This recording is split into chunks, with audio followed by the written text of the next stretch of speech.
তো আজকে আমরা দেখব যে এলডিআর এর সাহায্যে BC547কে ইউজ করে কিভাবে একটা অটোমেটিক নাইট ল্যাম্প ডিজাইন করা যায়। তো সার্কিট ডায়াগ্রামটা এইটা। প্রথমে আমি BC547 যে ট্রানজিস্টারটা পাওয়া যায় সেটা নিয়েছি। তার বেসের সাথে আমি 10K রেজিস্ট্যান্স অ্যাড করেছি, আর তারই বেসের সাথে আবার এলডিআরটাকে অ্যাড করেছি।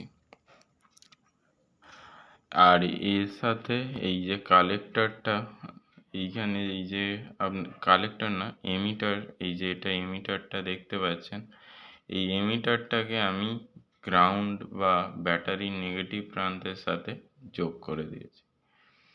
আর এই যে এই কালেক্টর থেকে আমি আউটপুট হিসাবে একটা জাম্পার ওয়্যার কানেক্ট করে তার সাথে আমাদের নাইট বাল্ব অর্থাৎ এলইডিটাকে কানেক্ট করে দিয়েছি।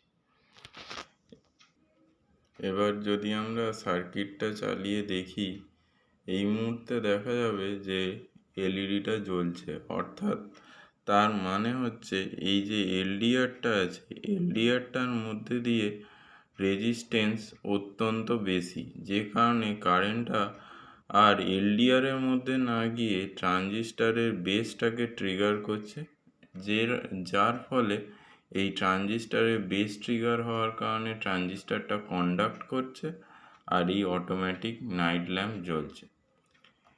তো এবার যদি আমি এই এলডিআরটার ওপর আলো ফেলি, আমি একটা টর্চ ইউজ করে দেখাচ্ছি।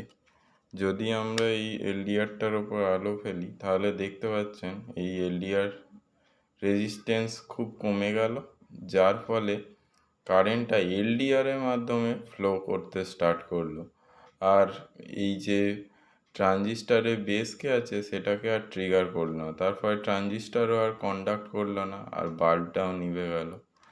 তো এইটা দিয়ে আমরা নানা ধরনের অ্যাপ্লিকেশান করতে পারি, যেমন ধরুন হচ্ছে সোলার স্ট্রিট লাইটের ক্ষেত্রে আপনি এটাকে ইউজ করে দেখতে পারেন, এটা ভালো হতে পারে আমার মতে।